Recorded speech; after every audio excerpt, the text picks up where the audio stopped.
തമ്പുരാനെ, അങ്ങ് എപ്പോഴെങ്കിലും സർപ്പത്തെ നിഗ്രഹിച്ചിട്ടുണ്ടോ? ഉണ്ട്. സതി കുഞ്ഞായിരിക്കുമ്പോഴാണ് സംഭവിച്ചത്. അന്ന് അങ്ങയുടെ വാൾ നിരയായത് കൊച്ചു തമ്പുരാട്ടിയുടെ രക്ഷയ്ക്ക് വന്ന വരനാഗമാണ്. നാം അറിയാതെ അങ്ങന്റെ പാതകം ചെയ്തുപോയി. എന്ത് പ്രതിവിധിയാണ് അതിന് ചെയ്യേണ്ടത്? നാഗമാണിക്യത്തിന്റെ പ്രകാശം ഈ കണ്ണുകളിൽ പതിച്ചാൽ കാഴ്ച ലഭിച്ചേക്കുമെന്നാണ് എന്റെ വിശ്വാസം. നാഗമാണിക്യമോ? അങ്ങനെയൊന്നും ഈ ലോകത്തുണ്ടോ? ഉണ്ട്. ഒരു തുള്ളി വെള്ളം ചിപ്പിയുടെ ഹൃദയത്തിൽ മുത്തായി തീരുന്നത് പോലെ മണ്ണിൽ പതിക്കുന്ന സർപ്പവിഷം പ്രകൃതിയുടെ മാറ്റങ്ങളിലൂടെ നാഗമാണിക്യമായി തീരുമെന്നാണ് പറയപ്പെടുന്നത്. അത് കണ്ടെത്താൻ എന്താണ് മാർഗം? നാഗങ്ങൾ അധിവസിക്കുന്ന കൊടുങ്കാടുകളിൽ തിരയുക. ഭാഗ്യമുണ്ടെങ്കിൽ ലഭിക്കും. ഇന്നോളം ആരും കണ്ടിട്ടില്ലാത്ത നാഗമാണിക്യം തേടി കാട്ടിൽ പോകാൻ ആര് ധൈര്യപ്പെടും? അച്ഛാ, പ്രജാവത്സലനായ അങ്ങേക്ക് കാഴ്ച ലഭിക്കണമെന്ന് എന്നും പ്രാർത്ഥിക്കുന്നവരാണ് ഇവിടുത്തെ ജനങ്ങൾ. നാഗമാണിക്യം കൊണ്ടുവരുന്നവർക്ക് ചോദിക്കുന്ന സമ്മാനം കൊടുക്കാമെന്ന് വിളംബരം ചെയ്യും. തീർച്ചയായും നാഗമാണിക്യം ലഭിക്കും. തമ്പുരാനെ, ഏറ്റവും ഉചിതമായ ഒരു മാർഗമാണ് കൊച്ചു തമ്പുരാട്ടി നിർദ്ദേശിച്ചത്.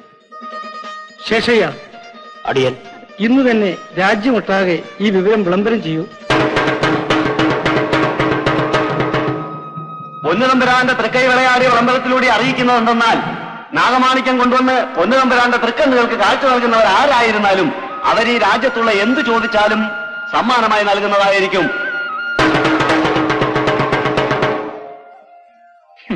നാഗമാണിക്യമല്ല, ഗരുഡമാണിക്യം കൊണ്ടുവന്നാലും പൊന്നുതമ്പുരാന്റെ കാഴ്ച കിട്ടാൻ അവൻ സമ്മതിക്കുകയല്ല. ആര്? പടത്തലവൻ വീരഭദ്രൻ. അതെന്താ?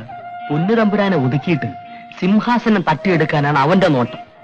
പാവൻ തമ്പുരാനാണെങ്കിൽ കണ്ണും കണ്ടൂട. ഒരവകാശമുള്ളത് പെണ്ണും. നിങ്ങളാരാ? ഞാൻ ദേവദത്തൻ. ഇവിടെ അടുത്താ താമസം. നമ്മൾ... എന്റെ പേര് ജയദേവൻ. അല്പം ദൂരത്തു നിന്നും വരികയാണ്. ഒന്ന് വിശ്രമിക്കാൻ സൗകര്യം കിട്ടിയെങ്കിൽ കൊള്ളാമായിരുന്നു. അത്രേ ഉള്ളൂ. എന്റെ കൂടെ വരൂ. പൊന്നുതമ്പുരാന്റെ തൃക്കൈ വിളയാടാതെ ചുമത്തിയിരിക്കുന്ന കരമാണ്. അതുകൊണ്ട് ഒറ്റ കർഷകനും ഒരു മണി നെല്ലോ ഒരു പുത്തനോ തരത്തിലെന്നാണ് പറയുന്നത്. എല്ലാ കർഷകരെയും നീ കണ്ടോ? എല്ലാ പ്രധാനികളെയും കണ്ടു. അറപ്പുരയ്ക്കൽ മൂപ്പിൽ നായർ എന്ന് പറഞ്ഞു. അവിടുന്ന് ഞങ്ങൾ ജീവനും കൊണ്ട് ഓടി രക്ഷപ്പെടുകയായിരുന്നു. കർഷകരെല്ലാരും കൂടി ഞങ്ങളെ വാരിക്കളഞ്ഞു. ശരി, അവന്മാരോട് കരം പിരിക്കാമോ എന്ന് ഞാനൊന്ന് നോക്കട്ടെ. അങ്ങനെയാണ് ഞാൻ കൃഷിക്കാരുടെ നേതാവാകുന്നത്. വിളംബരപ്പെടുത്തിയിരുന്ന കരം കൊയ്ത്തു കഴിഞ്ഞ് ഉടനെ കൊടുത്തതാ. പിന്നെയും കരമടയ്ക്കണമെന്ന് പറഞ്ഞാൽ അതിന് വഴി വേണ്ടേ? വഴിയില്ലെങ്കിൽ ഉണ്ടാക്കണം. അറപ്പുരയ്ക്കൽ മൂപ്പിൽ നായർ അനീതിക്ക് മുമ്പിൽ തലകുലിക്കില്ല. നീ അത്രയ്ക്കായോ?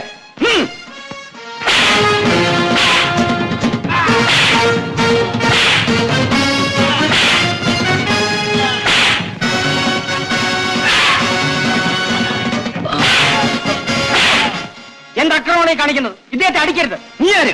ഞാൻ ആരായാലും എന്താ? അന്യായമായി നിങ്ങൾ ചുമത്തിയ കരം അടയ്ക്കാൻ കഴിവില്ലാത്തവന് തല്ലിച്ചതയ്ക്കാണ് വേണ്ടത്. ഇവനെ പിടിച്ചു കെട്ടിക്കൊണ്ടുപോയി തുറുങ്കലിലടയ്ക്കൂ.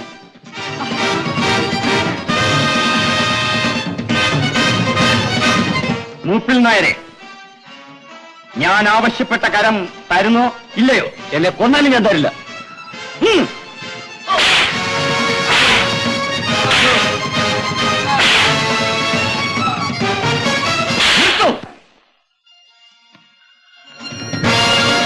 നിങ്ങളൊക്കെ മനുഷ്യരാണ്. അന്യായമായ ഒരാളെ തല്ലുമ്പോ കൈ കെട്ടി നോക്കി നിൽക്കാൻ ലജ്ജയില്ലേ?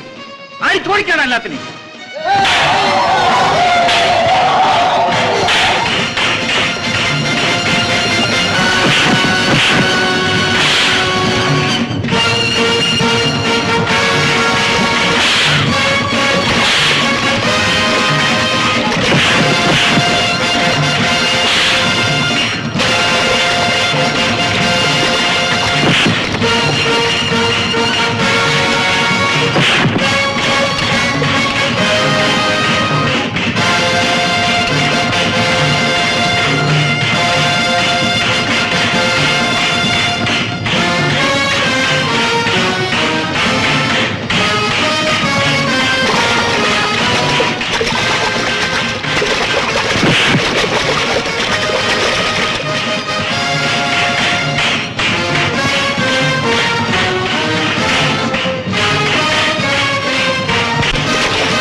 അവൻ എവിടെ പോയാലും വിടരുത്. പിടിക്കവനെ.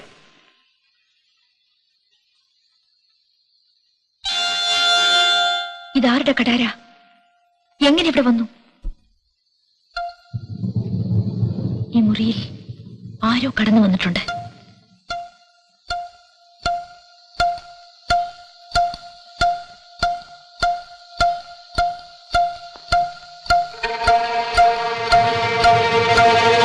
നിങ്ങൾ ആരാണ്?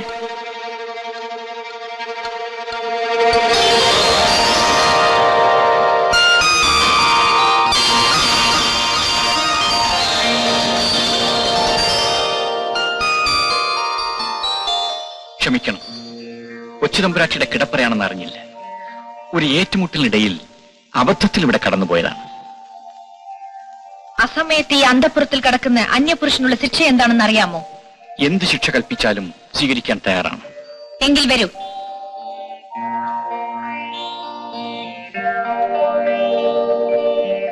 ഇരിക്കൂ. ഇരിക്കാൻ. ഈ കഠാര ഞാൻ നെഞ്ചിൽ കുത്തിയിറക്കിയാൽ കൊച്ചുതമ്പുരാട്ടി മരിക്കും. ആ നെഞ്ചിൽ കുത്തിയിറക്കിയാലെന്നാ ചോദിച്ചത്. കൊച്ചുതമ്പുരാട്ടി മരിക്കുമെന്ന് തന്നെയാണ് ഞാൻ പറഞ്ഞത്. അതെങ്ങനെ?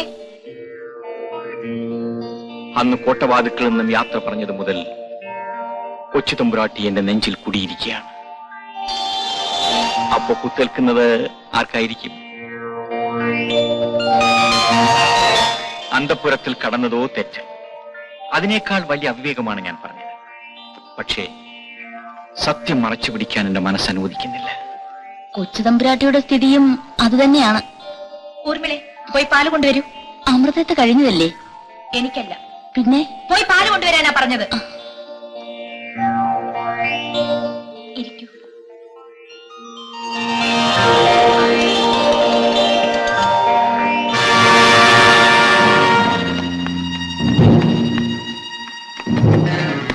നിൽക്കൂ. നിങ്ങൾ അന്തഃപുരത്തിൽ കയറണ്ട. മറ്റുള്ള മുറിയിൽ കയറി നോക്കൂ. അവനെ വിടരുത്. എവിടെ എവിടെ? ആ പാദത്തിന്റെ അടി. എവിടെ? ആ ചുവരിന്റെ ഇടയിൽ കയറിപ്പോയി. പോട്ടെ.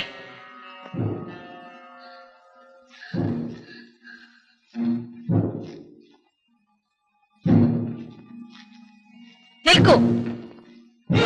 അനുവാദം കൂടാതെ ഈ അസമയത്ത് അന്തഃപുരത്തിനകത്ത് എന്തിനു വന്നു? കൊട്ടാര വളപ്പിൽ കടന്ന് ഭടന്മാരുമായി ഏറ്റുമുട്ടിയ ഒരു തെമ്മാടി ഇവിടെ ഏതോ മുറിയിൽ ഓടിക്കയറി. അവനെ തിരഞ്ഞു വന്നതാണ്. ഇവിടെ ആരും വന്നില്ല. ഇവിടെ എവിടെയെങ്കിലും ഒളിച്ചിരിപ്പുണ്ടെങ്കിലോ? സതിക്ക് അപകടം സംഭവിക്കാതെ സൂക്ഷിക്കേണ്ടത് എന്റെ കടമയല്ലേ? അത് ശരിയാ. ആട്ടെ, അങ്ങ് എപ്പോഴാണ് പോകുന്നത്? ഇവിടെ നിന്നോ? അല്ല, നാഗമാണിക്യം കൊണ്ടുവരാൻ. നമുക്ക് മാത്രമേ അതിന് കഴിയൂ എന്നെല്ലാവർക്കും അറിയാം. പക്ഷേ നാം പോയാൽ നാടിന്റെ ഗതി എന്താകും? നാളെ സ്വരൂപം നിലനിർത്തേണ്ടത് നാം ആയിരിക്കണമെന്നാണ് തമ്പുരാന്റെ ആഗ്രഹം. വാക്കിലുള്ള വീര്യം വാള് വീശുമ്പോഴും ഉണ്ടോ? സതി എന്താ അങ്ങനെ ചോദിച്ചത്? ശക്തനായ ഒരു എതിരാളി വന്നാൽ വാൾ ഉപേക്ഷിച്ചിട്ട് ഓടിക്കളയുമെന്ന് തോന്നി.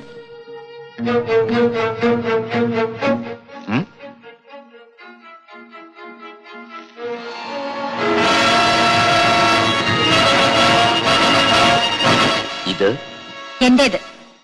ഇതിനു മുൻപ് ഇവിടെ കണ്ടിട്ടില്ല. പടത്തലവൻ കാണാത്ത പലതുമുണ്ട് ഇവിടെ. നല്ല ഭംഗിയുള്ള കഠാര. കടാര കാഴ്ചയ്ക്ക് ഭംഗിയുള്ളതായിരുന്നാൽ മാത്രം പോരാ, മൂർച്ചയും വേണം. കുത്താനുള്ള കരുത്തും കഴിവും കരങ്ങൾക്കും ഉണ്ടാവണം. പോവുകയല്ലേ? ഈ കിടപ്പറ ഞാനും പങ്കുവെക്കുന്നൊരു ദിവസം വരും. അന്ന് ഈ തൽപ്പത്തിൽ കിടക്കുന്നത് സതിയായിരിക്കില്ല.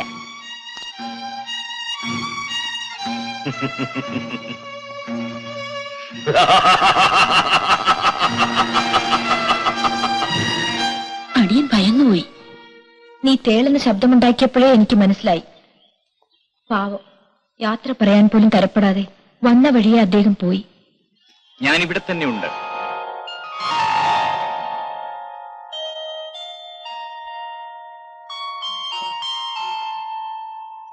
നാളെ എനിക്ക് പൊന്നു തമ്പുരാനെ ഒന്ന് മുഖം കാണിക്കണം.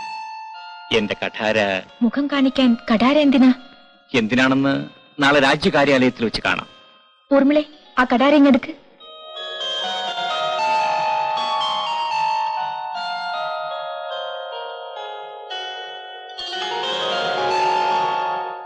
ഞാൻ വരട്ടെ. നമുക്ക് ഇനിയും കാണാം. സൂക്ഷിച്ചു പോണേ.